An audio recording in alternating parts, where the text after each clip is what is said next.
The boys are back and are prepared for war. Let's talk about it.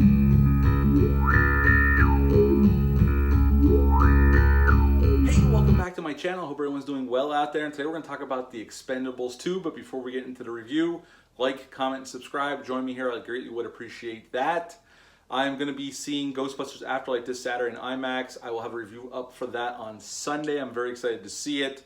I was going to review Ghostbusters 2016, but it's not canon and for what we're going in this sequel, so I'm going to ignore that for now. I don't like that film though. I've seen it only once and I didn't enjoy it. Maybe somewhere down the line I'll do a deep dive review on that when I actually get to watch it again. I haven't had time, so I'm not going to watch it in this Ghostbusters review series, but I'll get to it eventually. So yeah, Sunday you can look for Ghostbusters Afterlife. Now on to the Expendables 2. This film came out 2 years after the original film. The original film was a really nice size hit. So actually they announced this film before that film even got released. They planned it 7 months before that film was released. So there was always a good chance we were getting a sequel, and we did 2 years later. This movie came out August 17th of 2012. It's rated R, had a budget of $100 million, which is about $20 million more than they had in the first film. Made 85 in America and made 314.9 worldwide, so this was a huge hit for Lionsgate Millennium Films. Sylvester Stallone co-wrote the script, but he did not come back to direct this film. No, they brought in Simon West to direct this film. Simon West directed Con Air, The General's Daughter, The Mechanic with Jason Statham, Wildcard with Jason Statham, the first Tomb Raider film, When a Stranger Calls remake. So Simon West had some action movie-making chops before he did this film, and it shows for sure. Because that's one of my positives about this film. I think this film was better directed than the first film. Now Sylvester Stallone is back as Barney Ross, the leader of the Expendables. Liam Hemsworth is a new addition, and he plays Billy the Kid. He's like a sniper who's ex-military. Jean-Claude Van Damme is in this film. He got offered a role in the first film. He turned it down. He came in for this one to play the main villain, Verlaine, and he's awesome in this film.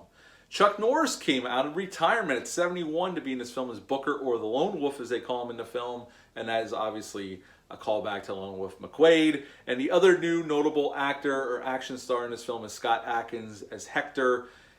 And everybody else is back. Jason Statham as Lee Christmas, Terry Crews, Dolph Lundgren, and Randy Coulter. Jet Li, although Jet Li's only basically in the first 10 minutes of the film, and then he's off to China, they say in the film, but really Jet Li was filming a movie in Hong Kong, and he can only film for so many days on this film, and that's why he's only in the first 10 minutes of the film. Now, this film ties a little bit to the first film, and basically just one scene, and we'll get into it in a second, but basically in the beginning of the film, we see our Expendables going into an Eastern Bloc country to rescue somebody, two people actually, and in armored vehicles, and we do get a really awesome opening action sequence at this compound of these villains, and they rescue a Chinese billionaire, and the other one is Arnold Schwarzenegger's character from the first film.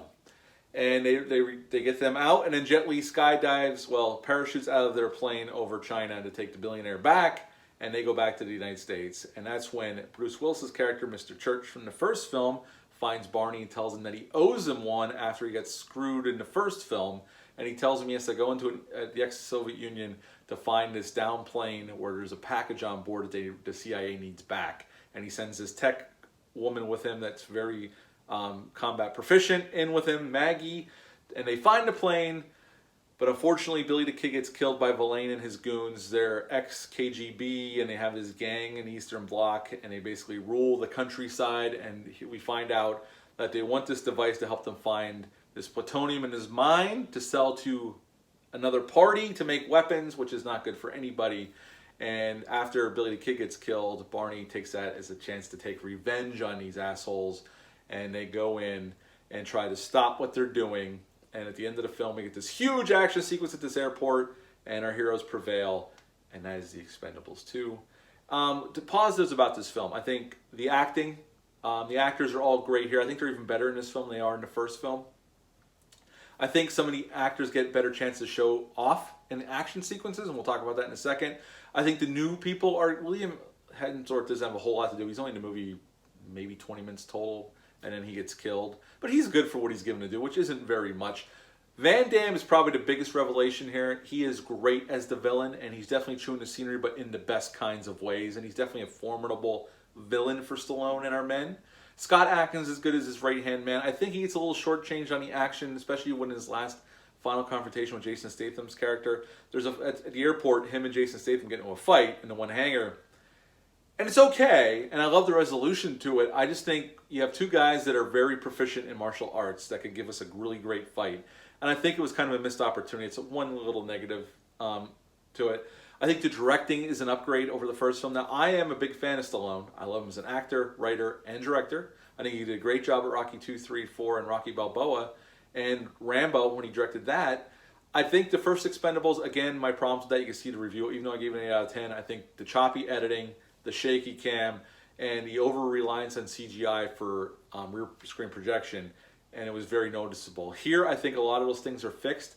Simon West, the action scenes, you could see what's going on more. Yes, there's some quick cuts, but it's framed in a way where you can see what's going on and you can actually appreciate some of the stunt work and some of the things they're pulling off. So I think in the directing department, it's definitely an upgrade. And I think the movie looks, I like the palette, the color palette change, and I like the scenery change to like an Eastern Bloc country instead of a South American jungle type place or like island.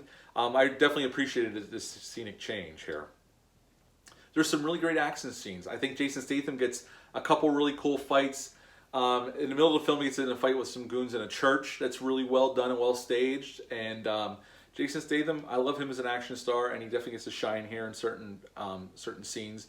Chuck Norris has a cool little cameo. It's an extended cameo. And they even get, when they meet up with Chuck Norris, because he helps him out of a jam, they even reference, Chuck Norris himself references a meme about himself, which I thought was fucking hilarious. Stallone's great as always. Dolph Lundgren, to make a reference to, in the film, his character has a degree in biology. In real life, Dolph Lundgren has a master's in biology or chemistry. So I thought that was pretty cool that they reference both. I think Terry Crews is really good. He gets a little bit more to do here, a little bit more screen time anyway. Randy Coulter probably gets a little less screen time, but he's good as well. And the woman who plays Maggie is good addition to the group. Overall, I think this is a better film than the first film. When I first saw it in the theaters, I didn't think so. I didn't enjoy it as much. I still enjoyed it, but not as much. But now, since time has passed, and after rewatching the first one, and then this one right after, I'm confident in saying this is the better film out of the first two Expendable films. I think it's better shot. I think the script is a little bit more fleshed out. Not that it's perfect. I just think they have a better script this time around, along with the better directing. I think there's some better shot action sequences, which really helped me enjoy the film more. This is definitely an R-rated action film, and I enjoyed the hell out of it. Now, this film is slightly more over the top than the first one. The first one was over the top as well.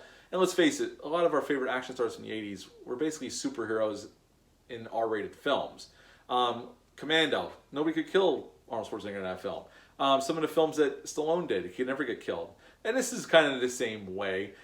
There's some gritty, more serious moments in the beginning of the film, but the latter half of the film starts going a little bit more over the top. Not into parody territory, or not that it took me out of the film. I'm just stating that it does go a little over the top. So yes, overall my thoughts on The Expendables 2, I think this is a better film than the first film. I think Simon West does a really nice job here. I like the color palette change. I like the script better, honestly. And I like the action scenes better in this one. I think they're better shot, and I can tell what the hell is going on, which is always greatly appreciated. And I think they do some more stuff for real in this film. Although there is just as many effect shots, I think they hide them better here. There's a few moments when they're in the mine where they have set extensions where you can tell.